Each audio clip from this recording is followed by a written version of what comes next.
So ngayong adlaw guys, no, is morning sagingan sa ako magulang.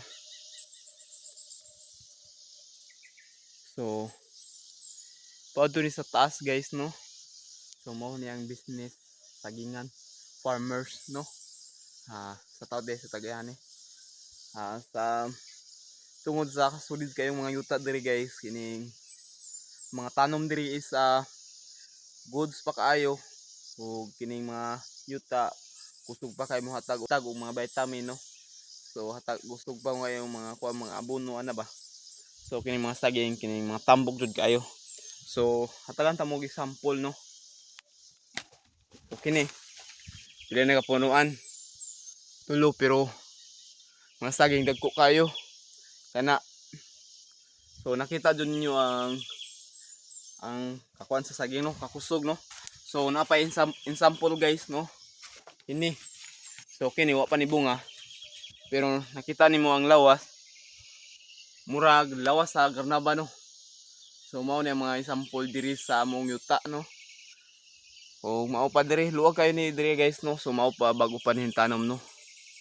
O nakita ninyo nga grabe jud ang apekto aning sagingan, no. Nga maayo jud ang pagturok. Diri guys, makita ninyo diri sulod. Nawa. Grabe kayong epekto sa saging diri tungod sa katambok sa kuan diri. Tungod sa katambok sa yuta diri. Nawa. Ang example lang po mo sa bunga diri guys. Grabe jud ka solid ang bunga diri, tanawa.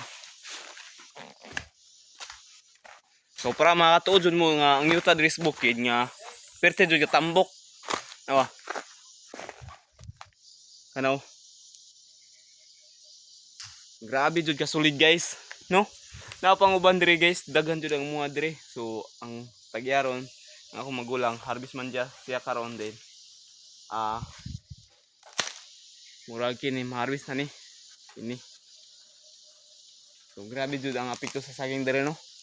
So mga farmers dira paring kamot jud mo panhaboy ani. Paring kamot jud mo panhaboy og kung saging lang inyong apekto diri. Kung naitagya diri istorya nato unsay sekreto niya sa mong sagingan. Kanawa. Hanang isa na ako tag saging. So grabe jud ang saging diri guys, no. So pakitaan to mga uban niya saging diri guys. Grabe jud kadagko. Ano pang uban guys diri? Tanawan niyo. Dapat diri.